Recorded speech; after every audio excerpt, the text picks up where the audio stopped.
نام تو را شنیدم، وصف تو را بدیدم، در همه خلق جهان مثال تو ندیدم. شاه رسولان تویی، محبوب سبحان تویی، خادم تو جبرائیل، صاحب قرآن تویی. یا رسول الله از همه کس بهترینی، یا رسول الله رحمت للعالمین، یا رسول الله تو شفیع المذنبین، یا رسول الله. هستی ز نوری خدا، منبع جود و سخا، رهنمای انس و جان، بطاعت کبریام. ز شان والای تو، ز حسن زیبای تو، بتهای کعبه همه افتیده در پای تو. ز شان والای تو، ز حسن زیبای تو، بتهای کعبه همه افتیده در پای تو. یا رسول الله از همه کس بهترینی، یا رسول الله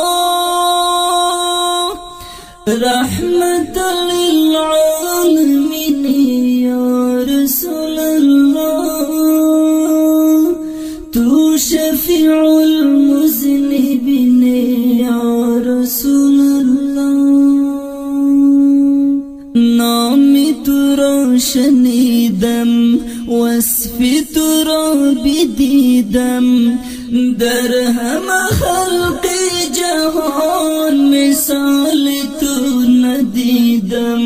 شاه رسولان تویی، محبوب سبحان تویی، خادم تو جبرائیل، صاحب قرآن تویی.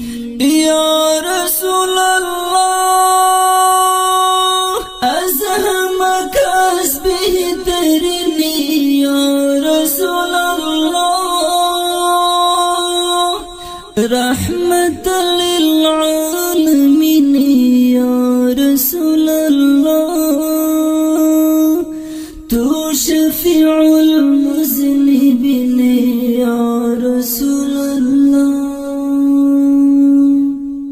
مسکن تو مدینه، مدفن تو مدینه، از گل روحی تو شد گلشن تو مدینه. کاش که بینم روی تو، کمان آبروی تو، خوشبو مشامم شود ز عطر گیسوی تو.